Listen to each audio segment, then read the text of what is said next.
Halo semuanya, sebelum menonton video ini jangan lupa like, comment, subscribe, and share ya. Perkenalkan, kami dari kelompok 8 kelas A4 Prodi PGSD dari IKIP Siliwangi. Kami akan menjelaskan pentingnya psikologi dalam pendidikan. Sebelumnya kita perkenalkan diri dulu yuk.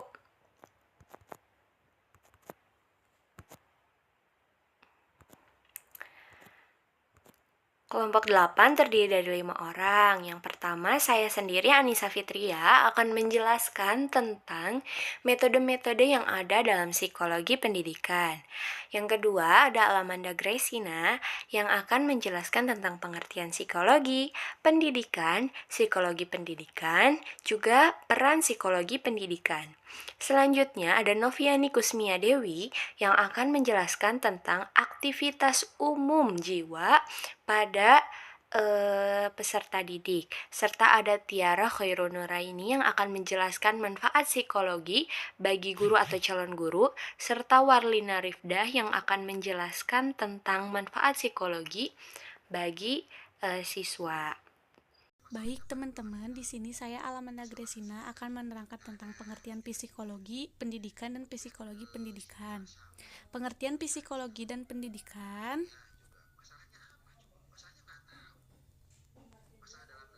Pengertian psikologi dan pendidikan secara harfiah berasal dari bahasa Yunani yang terdiri dari dua kata, yaitu fisik dan logos. Fisik berarti jiwa dan logos berarti ilmu. Jadi psikologi berarti ilmu jiwa. Menurut KBBI sendiri, pendidikan berasal dari kata didik dengan awalan sehingga menjadi mendidik. Artinya memelihara dan memberi latihan. Pendidikan ialah proses perubahan sikap dan tingkah laku atau kelompok orang dalam usaha mencerdaskan manusia melalui usaha pengajaran dan pelatihan.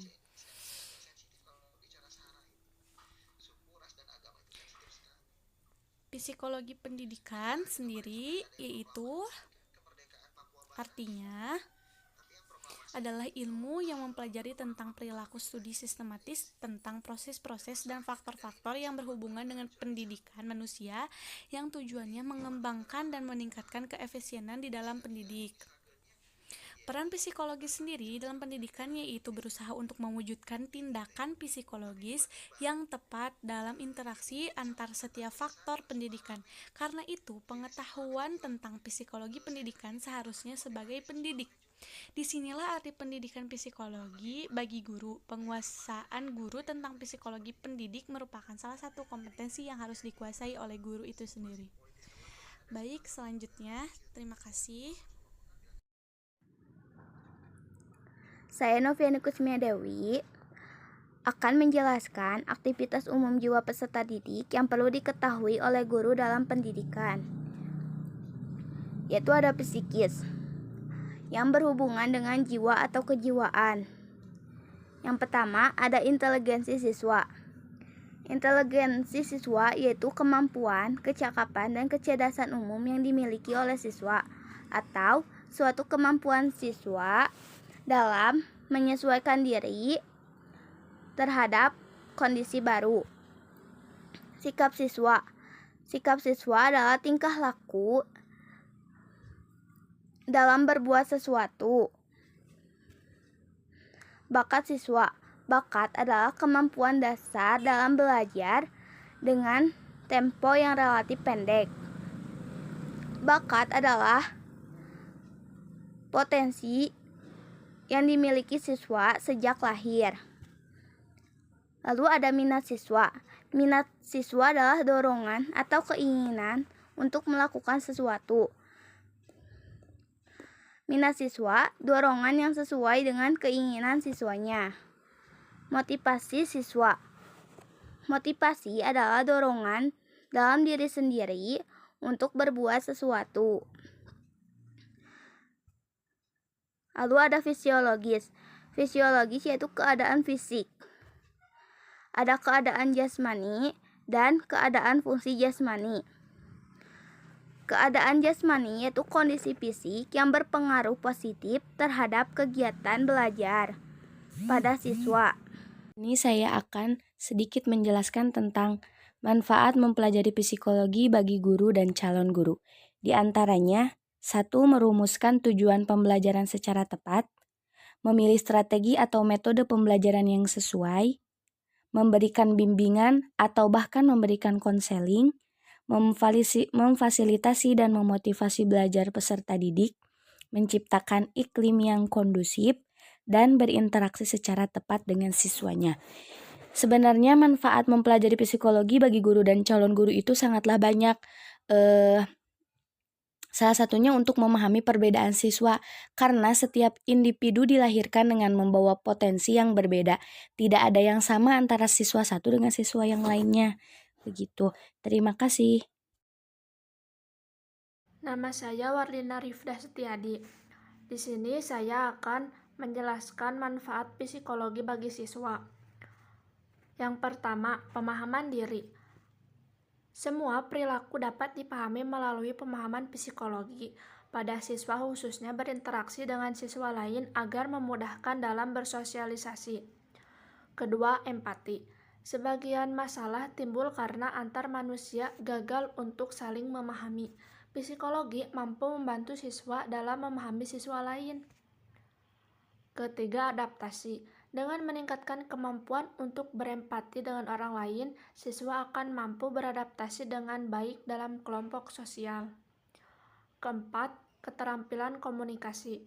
Psikologi juga menjelaskan bagaimana orang dapat berkomunikasi. Memahami komunikasi juga akan memudahkan menghindari membuat kesalahan yang menyebabkan miskomunikasi. Kelima, pemecahan masalah. Pengetahuan psikologi dapat memecahkan masalah sehari-hari yang lebih efektif. Bila Anda memiliki pemahaman tentang bagaimana orang cenderung untuk bereaksi dalam situasi tertentu, Anda dapat menghadapi situasi dengan cara yang lebih baik.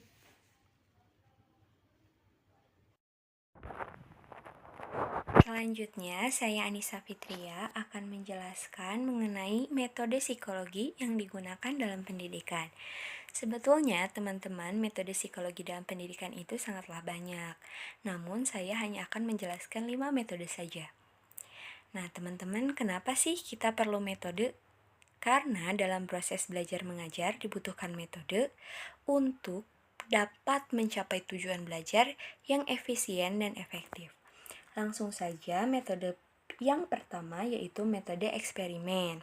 Dalam ilmu psikologi, eksperimen didefinisikan sebagai sebuah pengamatan yang dilakukan secara teliti terhadap gejala-gejala jiwa yang ditimbulkan secara sengaja.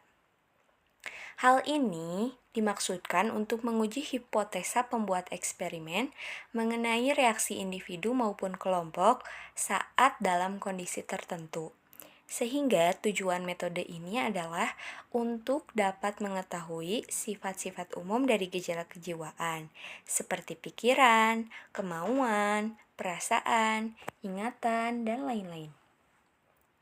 Yang kedua adalah metode kuesioner, yaitu rangkaian pertanyaan-pertanyaan yang berkaitan dengan topik-topik pada ilmu psikologis, sosial, maupun pendidikan, yang ditujukan kepada kelompok individu untuk mendapatkan data dengan fokus memperhatikan masalah-masalah tertentu, dan kadang juga digunakan untuk hal-hal yang bersifat diagnostik ataupun untuk menilai kepribadian.